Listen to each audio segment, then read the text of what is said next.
તક આપે વિચારોને અભિવ્યક્તિ કરવા.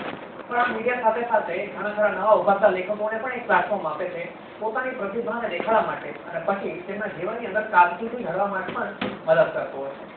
પુસ્તક વાંચનથી આજના સમયમાં ઇન્ટરનેટમાં કિન્ડલ વર્ઝન પુસ્તક કે પીડીએફ ફોર્મની પુસ્તક કે જે કમ્પ્યુટરમાં વાંચી શકાય છે તે આખા યુગના પરિવર્તન વિશે આજે અમારી સાથે વાત કરવા માટે અમારા સ્ટુડિયોમાં ઉપસ્થિત છે અધીર અમદાવાદીજી કે જે પોતે એક હાસ્ય લેખક પણ છે પણ સાથે સાથે એની ક્વોલિફિકેશન અને પ્રતિભા જોઈએ તો ઘણી અનેરી છે. તે પોતે સિવિલ એન્જિનિયરિંગમાં પીએચડી કરી ચૂકેલા છે અને સાથે સાથે તેમની પાસે 3 માસ્ટર ડિગ્રી જેમાંથી એક તો યુએસની છે. અધીરજી આપનું ખૂબ સ્વાગત છે અમારા સ્ટુડિયોમાં. Thank you very much. જી, સૌથી પહેલો મારો પ્રશ્ન તે છે કે આપ પોતે સિવિલ એન્જિનિયરિંગમાં પીએચડી કરી ચૂક્યા છો અને સાથે સાથે આપની પાસે 3 માસ્ટર ડિગ્રી છે જેમાં એક તો યુએસની છે. છતાં હાસ્ય લેખન આની સાથે સીધો સંબંધ કેમ છે? હાસ્ય વાર્તામાં છે અને પહેલેથી વાંચવાનો ખૂબ શોખ હતો અને વાંચતા વાંચતા ક્યારેક લખવાનો પણ શોખ શરૂ થયો. કોલેજ દરમિયાન વોલ મેગેઝિન ચલાવતા હોસ્ટેલ મેગેઝિનના એડિટર તરીકે રહી ચૂક્યો હતો. એ દરમિયાન હોસ્ટેલ મેગેઝિન માટે બધું લખવાની શરૂઆત કરી એ મારી શરૂઆત હતી. એ પછી અમેરિકા હતો એ દરમિયાન બ્લોગનો માધ્યમ શરૂ થયું 10 વર્ષ પહેલાંની વાત છે. ત્યારે મેં મારા આર્ટિકલ લખેલા, મેં કવિતાઓ લખી હતી, ગઝલો લખી હતી, બધી પોસ્ટ કરવાની શરૂઆત કરી. ત્યાંથી મારી લખવાની શરૂઆત થઈ. તો આપને ક્યાંથી અનુભવ થયો કે વિચાર આવ્યો કે ના લેખન તે જ કદાચ મારી કારકિર્દી? લેખન એ મારા માટે હોબી તરીકે શરૂઆત થઈ હતી અને 2010ની અંદર મેં જેમ સિરિયસલી થોડુંક આર્ટિકલ્સને મઠાઈને મારો જે રિસર્ચ એક્સપિરિયન્સનો ઉપયોગ કરીને લેંગ્વેજ થોડી સુધરી. એ પછી મેં મારા આર્ટિકલ ફેસબુક ઉપર પોસ્ટ કરવાની શરૂઆત કરી અને એ આર્ટિકલ્સમાંથી મને ઇન્વિટેશન મળ્યું મુંબઈ સમાચાર નામના બહુ જૂના એશિયાના સૌથી જૂના અખબાર કહેવાય છે એમાં લખવા માટેનું આમંત્રણ મળ્યું. ત્યારે મને વિશ્વાસ નહોતો થયો કે હું જે લખું છું એ કોઈ આવા ખ્યાતનામ અખબારમાં છપાઈ શકે છે અને એમ કરીને મારી આ શરૂઆત થઈ અને પછી મેં એને બહુ સિરિયસલી લીધું કારણ કે એક પહેલો આર્ટિકલ લખ્યો ત્યારથી ખ્યાલ આવ્યો કે સામે રીડર્સ જે છે બહુ સિરિયસ છે અને તમારી એક એક લીટી એ લોકો જુએ છે. જ્યારે આપણે લેખનનો અનુભવ શરૂ કર્યો તો આપણે કહ્યું કે આપણે પહેલા બ્લોગિંગથી શરૂઆત કરી હતી અને સોશિયલ મીડિયાનો પ્રભુત્વ કે અનુભવ આપણે લેખન જે ન્યૂઝપેપર છે બોમ્બે સમાચાર, મુંબઈ સમાચાર માટે તે સરખામણીમાં વધારે. તો ન્યૂઝપેપરમાં લેખન જે હોય છે અને સોશિયલ મીડિયા આજનો સમય બદલાય છે. આપણે વાત કરતા હતા કે આજના સમયે એક પુસ્તિકા પોતે કમ્પ્યુટરમાં પણ ઉપલબ્ધ છે અને ઇન્ટરનેટમાં તમે શોધી શકો છો. ત્યારે એક સમય હતો કે લોકો પુસ્તક હાથમાં લઈને પોતે લાંબા થઈને સૂતા વાંચતા હોય કે કદાચ પોતે સોફા ઉપર બેસીને પલોઠી વાળીને પોતે વાંચન કરતા જમતી વખતે કદાચ કોડિયો લઈને મોઢામાં લેતા પણ પુસ્તક હાથમાં લઈને વાંચતા હોય. આજે તફાવત ને પરિવર્તન છે તેમાં વાચક તરફથી કેટલો ફેરફાર થઈ ગયો છે, વાચક કેવી રીતે બદલાય છે અને સાથે સાથે લેખકની પણ કહીને કે લેખન શૈલીમાં કેટલો ફેરફાર અને પરિવર્તન આવી ગયો છે. હવે એવું છે કે વાચકોને પાસે સમય ઓછો છે કારણ કે બહુ બધા મીડિયમ છે, ટીવી છે, મોબાઈલ છે, મોબાઈલ ઉપર ઇન્ટરનેટથી ગમે તે એ લોકો જોઈ શકે છે, દુનિયામાં ગમે તે ખૂણામાં એ લોકો એક્સેસ કરી શકે છે જાત જાતના સાહિત્યનો. તો એ સમયે લોકો પાસે સમય ઓછો છે એટલે સોશિયલ મીડિયા ઉપર આજકાલ વન લાઇનર્સ અને એ બધું મારા વધારે ચાલે છે. એમાંથી હું મારા આર્ટિકલની લિંક્સ પણ બ્લોગની ને એની પોસ્ટ કરું છું અને જે લોકો જે સિરિયસ રીડર્સ છે, જે લોકોને હાસ્યલેખ વાંચવામાં રસ પડે છે એ લોકો ડેફિનેટલી સમય કાઢીને એમાં જાય છે બ્લોગ ઉપર વાંચવા માટે. પણ અધરવાઇઝ ઘણા બધા નોન સિરિયસ છે એ લોકોને હલકું ફૂલકું ગમે છે. 5-10 મિનિટ જે મળી એમાં they want to entertain themself એમને આરામથી એ સમય પાસ કરવો છે અથવા ટાઈમ પાસ કરવો છે અથવા તો જસ્ટ રિલેક્સ થવું છે એના માટે એ લોકો સોશિયલ મીડિયા પર આવે છે. તો એ લોકોની પાસે બહુ લાંબુ વાંચવાનો સમય નથી એટલે એમને ટૂંકું વન લાઈન હશે એવું મેં ઘણું એવું લખ્યું છે જેમ કે સંત અધિરેશ્વર બ્રાન્ડના થોડાક પેલા કરેલા મેં પેલી જાહેર સ્થળો ઉપર એમ કે વાઈફાઈની સફાઈની જરૂર છે આવા ટૂંકા જે સેન્ટન્સ હોય તો એ લોકોને જલ્દી અપીલ કરી જાય છે. જી, વાત કરીએ જ્યારે આપ પોતે અત્યારના ન્યૂઝપેપરમાં લખો જ છો તો ન્યૂઝપેપર એક એવું માધ્યમ છે તો આ ભીડ ભાડની અંદર ખોવાઈ જવાની જે વાત છે તે એક રીતનો ગેરફાયદો નથી બની જતો? ના, આમાં એવું છે કે ક્વોલિટી જે છે એ છેવટે અલગ તરી આવે છે. અત્યારે મેં મારા લગભગ 450 ઉપર આર્ટિકલ ન્યૂઝપેપર્સમાં પબ્લિશ થઈ ચૂક્યા છે અને એને મેં બ્લોગ ઉપર મૂકેલા છે. તો અને તમે ગુજરાતી સર્ચની અંદર લગભગ મોટાભાગના કોઈ પણ કીવર્ડ તમે નાખશો તો એની અંદર ગૂગલના ફર્સ્ટ પેજની અંદર તમને મારા બ્લોગનો રેફરન્સ આવશે એની અંદર. એટલે એ ઓલવેઝ મળી જ જાય છે. એટલે રીડર્સનું કોઈ ઇશ્યુ નથી એની અંદર. જી, જીવનમાં આપ હાસ્ય લેખ લખો છો તો જીવનમાં હાસ્યનો મહત્વ કેટલો અને દરેક વ્યક્તિ માટે હાસ્ય કેવી રીતે એટલે કે ઔષધિનું કામ કરતું છે, આપનું શું કહેવું છે તે વિશે? હાસ્ય ખરેખર હિલિંગનું કામ કરે છે. અને મારા ઇન્ટરનેશનલ રીડર્સ છે એના ફીડબેક ઘણીવાર ઇનબોક્સની અંદર આવતા હોય છે. છોકરાઓ અમેરિકામાં, યુએસએમાં કે કેનેડાની અંદર એકલા બેચલર્સ લાઈફ જીવતા હોય છે અને એમનો મેસેજ આવે કે સર અમે લોકો અહીંયા આગળ આવી રીતે રહીએ છીએ અને સાંજે આવીને ચાલુ તમારું સ્ટેટસ જોઈએ છે જેથી અમે આઈધર ઇન્ડિયા અમદાવાદ સાથે કનેક્ટ થઈ શકીએ છીએ અથવા અમે ડિસ્ટ્રેસ થઈએ છીએ કારણ કે અહીંયા આગળ કામકાજ અને એની વચ્ચે જરા પણ પ્રોફેશનલ લાઈફમાં સમય નથી મળતો. તો આ વાંચીને અમને અમારા રિલીવ થઈ જઈએ છે. ઘણા આવા ફીડબેક મળે છે. એટલે એ બહુ જ પોઝિટિવ વસ્તુ છે આની કે હાસ્ય તમને રિલેક્સ કરી શકે કમ્પ્લીટલી. જી, વાત કરીએ ફરી સોશિયલ મીડિયાની. આપે કહ્યું કે વિદેશમાં પણ રહેતા ઘણા ખરા જે વિદ્યાર્થીઓ હોય છે કે એકલા રહેતા લોકો હોય છે તેમના ફીડબેક આપણને મળતા હોય છે. તો જો સોશિયલ મીડિયાની અંદર આજકાલ જે હવે કહીએ કે પોતાના લેખો, પોતાની વાર્તાઓ, કવિતાઓ પર જે શેર કરવાનો ટ્રેન્ડ ચાલેલો છે, તો આપના હિસાબે તેના ફાયદા અને ગેરફાયદા શું છે? સોશિયલ મીડિયા અત્યારે કમ્પ્લીટલી આપણને એક ઓપોર્ચ્યુનિટી પ્રોવાઈડ કરે છે. મારા પણ સૌથી પહેલા લેખ જે છે સોશિયલ મીડિયા ઉપર શેર થયેલા અને એમાંથી મારી પાસે જે પણ પ્રતિભા છે એની જાણ કોઈને થઈ. એવી જ રીતે બીજાઓ માટે પણ આ ઘણા લોકોને આવી તક મળી છે એમાંથી સોશિયલ મીડિયા થ્રુ, જે અધરવાઇઝ નોર્મલ પ્રિન્ટ મીડિયામાં એટલું આસાનીથી નથી મળતી, એટલી આસાનીથી તમને પ્લેટફોર્મ નથી મળતું. તો સોશિયલ મીડિયાની અંદર પુષ્કળ તક મળે છે. પણ એની સાથે તમે કંઈ પણ પોસ્ટ કરો તો એ પોસ્ટ વાંચીને એને તારવતા લોકોને આવડે છે. એટલે તમે નાખશો તો અંદરથી દૂધ અને પાણીનું પાણી લોકો કરી લે છે. એટલે જો ટેલેન્ટ નહીં હોય તો એ લાંબો સમય નહીં ચાલે.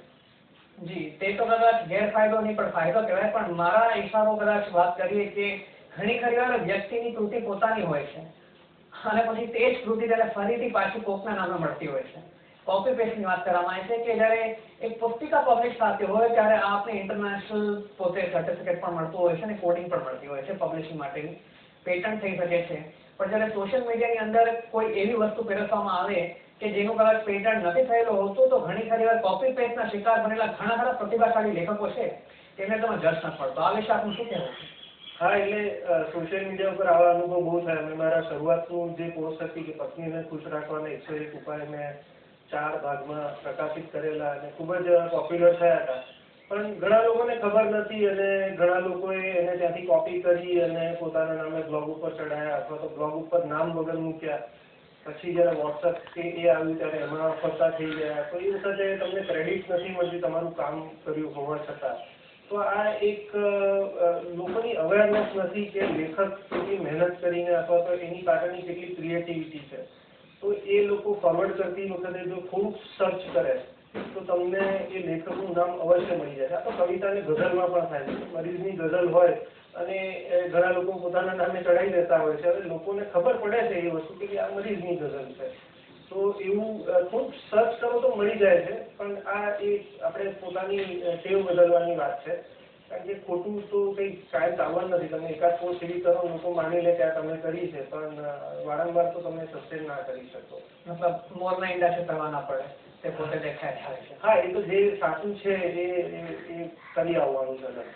જી, દરેક હાસ્ય લેખકની પોતાની એક આગવી શૈલી પણ હોય છે અને સાથે સાથે અમુક પાત્ર તેમને એવા હોય છે કે જેનાથી પોતે હાસ્ય લેખક પણ ઓળખાતા હોય છે. આપ પોતે હાસ્ય ઉપર ખૂબ લખો છો તો કદાચ આપનો કોઈ પાત્ર કે આપની કોઈ લેખન શૈલી કે જે ખૂબ જ પ્રસિદ્ધ થઈ હોય ને આજે પણ ઘણા એની ફરમાઈશ થતી હોય કે આના એકાદ બે નમૂના પેશ કરો.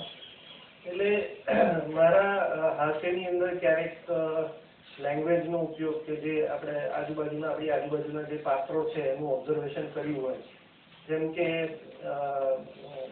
અળનો ર બોલતા હોય એવા લોકો આપણી આસપાસમાં મળી આવશે તો નના બદલે નર બોલતા હોય કે એવા.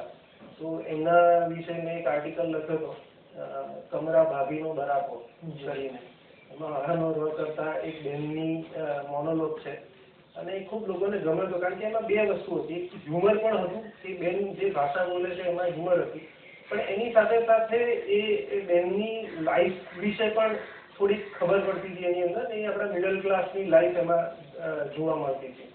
એટલે એ ખૂબ પોપ્યુલર. એવી જ રીતે મહેસાણી ભાષાની જ્યાં આગળ ઉપયોગ કર્યો છે ત્યાં આગળ લોકોને કામનું કોમ કહીએ એટલે ઘણી મજા આવે છે. આ એક લેખન શૈલી છે ને. એ ઉપરાંત મારા વ્યંગ જે છે એ વ્યંગ પછી પબ્લિક લાઈફ વિશે કે આપણી મ્યુનિસિપલ કોર્પોરેશન આગળ મ્યુનિસિપાલિટી થોડી ઘણી વાર એના વિશે, એના ઉપર આપણે કોઈ કટાક્ષ હોય તો એ લોકોને તરત સ્પર્શી જાય છે કારણ કે એમની ડેઇલી લાઈફને લગતું હોય છે. બીજું કે મારા જે લખાણ છે એમાં હ્યુમન લાઈફ ઓબ્ઝર્વેશન્સ છે. ફોર એક્ઝામ્પલ મેં હમણાં આની પેરોડી કરીને લખ્યું હતું કે જેણે એલાર્મ મૂક્યું હોય એની સાથે ઘોડતું રહે અને જેણે જાગવાનું ના હોય એ જાગી જાય ત્યારે ચાલુ લાગી આવે. એટલે આ તો આમ તો પેરોડી છે, પણ આ લોકોએ બહુ અંદર તરત જ એનો રિસ્પોન્સ મળે. સોશિયલ મીડિયાનો ફાયદો છે, તમને તરત રિસ્પોન્સ મળે કે આ તમને કઈ રીતે ખબર પડી મારા ઘરમાં આવું થાય છે. મારા છોકરાનું એલાર્મ વાગતું હોય અને એના બાજુના રૂમમાં જઈને એને જગાડવો પડે કે આ તું એલાર્મ બંધ કરે, હું જાગી ગયો, તું નથી જાગતો. એટલે એ એક મારું ઓબ્ઝર્વેશનલ છે કે જેને હું આમ જનરલાઇઝ કરું છું, પણ લોકોને તરત ખ્યાલ આવે છે કે ના ના તો અમારે પણ આવું જ થાય છે. જી, જ્યારે આપણે વાત કરી કે ઓબ્ઝર્વેશનની, તો આપના લેખો માટે જે પણ કહીને કે મુદ્દો માર્ગ હોય છે કે કાચો માલ જેને કહીએ કે આપની ફેક્ટરી હોય છે હાસ્યની, તેમાં આપણે જે કન્ટેન્ટની તૈયારી ક્યાંથી કરતા હો છો? મતલબ કે સામાન્ય ઓબ્ઝર્વેશન જ હોય છે કે ઘણીવાર પોતે આમાં કલ્પનાના પાત્રો પણ ઉમેરેલા હોય છે અને ઘણી ખરી વાર કે કંઈ વાસ્તવિક જીવનનો ચિતાર પણ હોય છે? એવું કહે છે કે humour is exaggeration of truth. એટલે તમે ટ્રુથને થોડુંક એક્સટેન્ડ કરો તો એ હ્યુમર બની જાય છે અને થોડુંક એને વધારીને કહેવાનું હોય છે.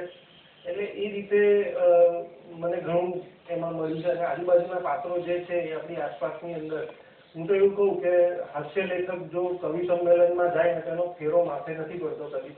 તો કવિ સંમેલન સારું હોય તો તમે કવિ સંમેલન એન્જોય કરો, ખરાબ હોય તો એમાંથી તમને લખવાનો મસાલો મળે. જી, આપ પોતે એક લેખક છો, પણ મારો દૃઢ વિશ્વાસ છે કે જ્યારે આપણે પોતે આટલી લખવાની કહીને કે આવડત છે અને ઈચ્છા થાય છે, તો સાથે સાથે ક્યાંક આપ પોતે પણ એક વાચક રહી ચૂક્યા હશો. જ્યારે પોતાના જુવાનીના દિવસોમાંથી પોતાના બાળપણના દિવસોને યાદ કરતા હશો તો જ્યાં ઘણા ખરા જૂના લેખો પણ આપણે વાંચ્યા હશે, તો તે સમયમાં એક વાચક તરીકે ને આજના સમયમાં પોતે એક ઓનલાઈન મીડિયામાં પ્રેઝન્ટ પોતે હોવાના લીધે આપણે શું તફાવત દેખાય છે આજના વાચકોમાં અને તે સમયના વાચકોમાં કે જેમાંથી પોતે આપ પણ પસાર થઈ ચૂક્યા છો? મને લાગે છે કે હું જ્યારે વાચક હતો ને ત્યારે રવિવારે સવારે પૂરતી વાંચવા માટે ઘરની અંદર રીતસરની લડાઈ થતી હતી ભાઈઓ વચ્ચે કે ભાઈ હું આ આર્ટિકલ પહેલો વાંચું અથવા આ છાપાની પૂર્તિ હું પહેલા વાંચું. કારણ કે 2 થી 3 છાપા એ વખતે ઘરમાં આવતા અને એ પૂર્તિ વાંચવા માટે અથવા તો પોતાના પસંદગીના લેખકે આજે શું લખ્યું છે. ફોર એક્ઝામ્પલ સલીલભાઈ છે અમારા ફિલ્મની વિશે જે લખે, અથવા તો વિનોદ ભટ્ટના લેખ હોય કે અશોકભાઈના હ્યુમરના એ હોય, તો એ વાંચવા માટે લિટરલી સવારના એમ થાય કે ના આજે ક્યારે છાપું આવે અથવા તો છાપું આવ્યું હોય તો હું પહેલા વાંચી લઉં. એ કદાચ આતુરતા હવે ઓછી છે એટલું લાંબુ વાંચવાની. પણ સોશિયલ મીડિયા ઉપર એટલું છે કે હું પોસ્ટ મૂકું તો લોકો એ જ રીતે તૂટી પડે છે, પણ એ શોર્ટ ફોર્મેટ છે. મતલબ આજે ક્યાંક ને ક્યાંક જોવા જઈએ તો લેખન જે છે તે એ ધ્યાનમાં રાખવું પડે છે કે કેટલું લાંબુ કે કેટલું ટૂંકું લખાય છે. કેમ કે આજકાલની જે સામાન્ય જનતા છે કે યુવા વર્ગ છે તે અધીરો પણ થઈ ગયો છે અને તેમને ટૂંકમાં બધી વાત પતતી હોય તો નો નોનસેન્સ કાઇન્ડ ઓફ એટીટ્યુડ છે. સાચું છે? બિલકુલ બિલકુલ. એ લોકોની પાસે એ સમય નથી અને સમય વેડફવા નથી માંગતા. એમને ખબર છે કે મારી પાસે આટલો સમય છે 1 કલાક, તો એનો કઈ રીતે ઉપયોગ કરવો. ઘણીવાર ના ખબર હોય પણ મોટે ભાગે એ લોકો પ્રાયોરિટી નક્કી કરી જાય છે. એટલે તમારે ઓછા શબ્દોમાં અથવા તો ઓછા લંબાઈમાં જે કહેવું હોય ઇફેક્ટિવલી કહેવું પડે છે. હાસ્યની વાત કરીએ તો મહાન કમિડિયન ચાર્લી ચેપ્લિન, તેમને તો ખાસ યાદ કરવાના રહ્યા. અને ચાર્લી ચેપ્લિને કહ્યું છે that actually humor comes from sorrows of others. હાસ્ય જે છે તે કોઈના રોદનથી બહાર નીકળે છે. આપનું શું કહેવું છે આ વિશે? હા, એટલે એ મેં તમને અગાઉ કીધું એમ કે ભાઈ કમરા ભાભીની મેં જે વાત કરી એ વસ્તુ જ છે કે એની અંદર ક્યાંક પેઇન હોય છે, ક્યાંક આપણું લેખકનું પેઇન હોય છે, ક્યાંક એને સિસ્ટમમાં જે અનુભવ થયા હોય એ કોઈક રીતે હળવી રીતે રજૂ કરે. એક રજૂઆતની રીત છે હાસ્યની. વાત તો અંદર જે આવે છે એ મોટે ભાગે ગંભીર હોય છે. જી, આજના દોરની વાત કરીએ તો કદાચ લેખન બહુ મહત્વપૂર્ણ વસ્તુ થઈ ગઈ છે અને ઘણા સારા એવા યુવા વર્ગ પણ છે કે જે પોતે લખવા માંગતા હોય છે. આપની જ વાત કરીએ તો હાલમાં આપની પુસ્તકનું વિમોચન થવાનું છે ખીર ઢેબરા. તો આ ખીર ઢેબરા નામ શું કામ? ખીર ઢેબરા નામ સિલેક્ટ કર્યું એ પહેલા ખાસી મથામણ થઈ હતી, કારણ કે બહુ બધા નામ, સંસ્કૃતના નામો પુસ્તકને આપવાની એક પરંપરા રહી છે, અથવા તો ગુજરાતી કહેવતોમાંથી પુસ્તકોના ટાઇટલ બનતા હોય છે. એ બધું કરી જોયું પછી મારું એક વન લાઇનર હતું કે ઢેબરા પર ચીઝ લગાડવાથી એ પીઝા નથી બની જતા. એ વન લાઇનર મારી નજરમાં આવ્યું અને એમાંથી મેં ચીઝ ઢેબરા એ સિલેક્ટ કરીને રાખ્યું. ચીઝ ઢેબરા એ નામમાં ચીઝ જે છે એ બહારની સંસ્કૃતિ કે બહારનું જે છે આપણે એડપ્ટ કર્યું છે એ વાત છે, અને ઢેબરા આપણે પોતે અંદરથી જે છીએ એ. એટલે ગુજરાતી જે પ્રજા છે એ આમાં માને છે કે પોતાની જે વસ્તુ છે એ છોડતા નથી, અને છતાંય વિદેશની કે બહારની કોઈ સારી વસ્તુ લાગે તો એ અપનાવતા અચકાતા નથી. એટલે ઢેબરાના ઉપર ટોપિંગમાં ચીઝ લગાડીને ટેસ્ટી ખાય એવા ગુજરાતી છે, અને they enjoy their life like this. So A cheese dhebra છે મારી આસપાસના મારી અંદરના ગુજરાતીની વાત છે. તો આ જે સંગ્રહ છે તે સંગ્રહ મતલબ કઈ રીતના હાસ્ય લેખો તે છે? કટાક્ષવાળા છે કે પછી સામાન્ય હાસ્ય કે કાલ્પનિક રંગો સાથે કોઈ પણ ઘટનાનો ચિતાર? મારા જે હાસ્યલેખ છે એ લગભગ સિલેક્ટેડ 450 માંથી 48 લેખોનું એક સંકલન છે, જેની અંદર ડાયરી છે, પિયર ગયેલી પત્નીને લખેલો પત્ર છે કે જે કન્ટેમ્પરરી છે, મતલબ કે આજકાલના એમાં છે. તો ઘણા બધા જે ડેલી લાઈફની વિશેની વાત છે કે ભાઈ સંગ્રહ સાપ વખત આવે ખોવાઈ જાય છે એવી વાત છે કે ભાઈ આપણે બધું કશું સંગ્રહી રાખ્યું હોય અને પછી જ્યારે જોઈએ ત્યારે મળે નહીં, તો લોકોની સંઘરવાની વૃત્તિ વિશે ક્યાંક વાત કરી હોય આની અંદર. કે આપણી ચંપલ મૂકવાની રીત, કે લોકો ચંપલ મૂકે તો કઈ રીતે, તો એ હોસ્પિટલમાં કે મંદિરમાં જે કલાક ક્યારેક બેસવાનું આવ્યું હોય અને ત્યાં આગળ જોયા હોય લોકોને, એમાંથી જે ઓબ્ઝર્વેશન થયું હોય એના આધારે લખાયેલા લેખ છે. એની અંદર ક્યાંક ડાયરી છે, કોઈ એના વિશે કોઈ પત્ર છે, પિયરગત પત્નીને પત્ર મેં કીધું એવી રીતે પતિને રિપ્લાય પણ છે કે એ કંઈક કોર્સ કરવા માટે કે એક્ઝામ આપવા માટે પિયર ગઈ છે અને પતિ અહીંયા શું કરતો હશે એના વિશે એને ઘણા બધા વિચારો આવે છે અને એ વિચારો એ પત્રમાં લખે છે. તો આવી પણ વસ્તુ છે કે પછી કોઈ એક વિષય જેમ કે બાથરૂમ સિંગિંગ વિષય પર ઘણું બધું ચિંતન કર્યું કે આટલી 4x4 ઓરડામાં શું થઈ શકે છે એ એની અંદર સમાવેશ કરેલો છે. એક ગુજરાતી તરીકે અગર આપને પ્રશ્ન પૂછવામાં આવે કે ગુજરાતીઓની હાસ્ય વૃત્તિ વિશે આપનું શું કહેવું છે? રમૂજ વૃત્તિ જે છે, આપ પોતે કહીને કે પોતે બોમ્બે સમાચારમાં લખો છો અને તે આપણે ભારત દેશનું સૌથી પહેલું વર્નાક્યુલર અને નેશનલ ન્યૂઝપેપર હતું. આપ વિદેશ જઈ આવ્યા છો અને વિદેશના લોકોને પણ અનુભવ કર્યો હશે, તો ગુજરાતી હાસ્ય વૃત્તિ વિશે આપનું શું કહેવું છે? ગુજરાતના લોકોની હાસ્ય વૃત્તિ ઘણી સારી છે, એમની સેન્સ ઓફ હ્યુમર ઘણી સારી છે, અને જોક લખ્યા પછી ચોક ડસ્ટર લઈને અથવા તો જોક કે કોઈ સ્ટેટસ લખ્યા પછી ચોક ડસ્ટર લઈને સમજાવવું પડે એવી આ પ્રજા નથી. એ શાનમાં સમજી જાય એવી પ્રજા છે, એટલે મજા આવે છે એમની સાથે. જી, આપે જ્યારે લેખન શરૂ કર્યું હશે ત્યારે ઘણા સારા લેખકો પોતે કમ્પ્લેન કરતા હશે રાઇટર્સ બ્લોક. આજે આપ એક સફળ લેખક છો અને બહુ જાણીતું નામ છો. કેટલા પણ યુવા વર્ગ કે જે પોતે લેખન તરફ આગળ વધવા માંગે છે, તેમને પોતાના જીવનમાં કયા નિયમોને કે અનુસરવા જોઈએ કે જેનાથી તે પોતે સારા લેખક બની શકે, અને કઈ વસ્તુનો ત્યાગ કરવો જોઈએ કે જેનાથી તેમની લેખન શૈલીમાં કે તેમના લેખન કાર્યમાં કોઈ પણ રીતની અડચણ ના આવે? એટલે એક તો વાંચવું એ અગત્યનું છે લખવા માટે. બીજું કે લખવાની પ્રેક્ટિસ ખૂબ અગત્યની છે. કે તમે ઘણા લોકોને એવું છે કે હું એક લેખ લખું એટલે સીધો પબ્લિશ થઈ જવો જોઈએ, એવું શક્ય નથી. એના માટે મહેનત કરવાની, અને જો તમે સાચી મહેનત કરશો તો એ ક્યાંક ને ક્યાંક ઉગી આવશે. જરૂર પડે તો કોઈ પિયર હોય કે જે લોકો જાણકાર હોય ગુજરાતી ભાષાના, એવા કોઈ મદદ પણ લઈ શકે. આપણી આજુબાજુમાં એવા લોકો હોય છે. મેં પણ હું લખતો હતો, આપણે એન્જિનિયરિંગમાં ભણેલો છું, એટલે ગુજરાતીમાં ક્યાંક કોઈ જગ્યાએ કચાશ લાગે તો ગુજરાતીના કોઈ શિક્ષક કે એ ઓળખીતા હોય તેમની મદદ લેવામાં શરમાવાનું ના હોય, એટલે પૂછી જોવાય કે આ વાક્ય રચના બરોબર છે કે નહીં. તો આ એક છે, એક વાંચવાનું ખૂબ જરૂરી છે અને પ્રેક્ટિસ ખૂબ અગત્યની છે. એવું બને કે લખતા બ્લોક જે વાત કરી તમે, એવું બને કે ક્યારેક વિચાર શૂન્યતા આવી જાય. એવો સમય હોય, ઓછો હોય, ઘણીવાર 2 કલાક હોય, 4 કલાક હોય, ઘણીવાર 2 દિવસ હોય, ઘણીવાર 2 અઠવાડિયે એવો ટાઈમ જાય કે જ્યારે થાય એવું બને, પણ લખતા રહો તો એમાંથી રસ્તો નીકળી આવે છે. જી અધરજી, સૌથી પહેલા તો આપને ખૂબ ખૂબ અભિનંદન આપના પુસ્તક સંગ્રહ માટે. Thank you. અને સાથે સાથે ધન્યવાદ અમારા સ્ટુડિયોમાં આ માટે. Thank you very much. જી. તો દર્શક મિત્રો, આ હતા અધીરજી, અને આજે આપણે વાત કરી છે અલગ અલગ રીતના માધ્યમની, કે કેવી રીતે એક સમય તેવો હતો કે દરેક લેખક પોતાના લેખોને જે તે પ્રકાશક પાસે મોકલતો, અને જો કદાચ તેમના લેખ પોતે સ્વીકૃત ન થાય તો સૌ એને તેમને પત્ર પાછા આવી જતો કે આપનો લેખ સ્વીકારવામાં આવ્યો નથી. આજનો સમય બદલાઈ ગયો છે. ત્યારે કદાચ લેખકો જે હતા એક માધ્યમના ઉપર વધારે પડતા આધારિત હતા, તેની ડિપેન્ડન્સી તેની ઉપર હતી. આજની પરિસ્થિતિની વાત કરીએ તો કોઈ પણ વસ્તુના મોહતાજ રહ્યા વગર આપ પોતે પોતાની પ્રતિભાને એક તક આપી શકો છો. સોશિયલ મીડિયા એક એવો સામાજિક પ્લેટફોર્મ છે કે જેમાં આપના વિચારો, આપની પસંદ નાપસંદ, કોઈ રીતનું ક્રાંતિકારી વિચાર કેમ ન હોય કે કદાચ કોઈ હાસ્યવૃત્તિ પર કામ ન હોય, આપ લોકો સુધી આપના સંદેશને, આપના વિચારોને અને ખાસ કરીને આપની કૃતિઓને પણ પહોંચાડી શકો છો. આ માધ્યમની સશક્તતા અને વાચક વર્ગના જે અલગ અલગ પરિવર્તન અને તેમની પસંદગીની વાત આજે આપણે કરી. આવી રીતે એક નવા વિષય સાથે ફરી મળીશું. ત્યાં સુધી રજા આપશો. નમસ્કાર.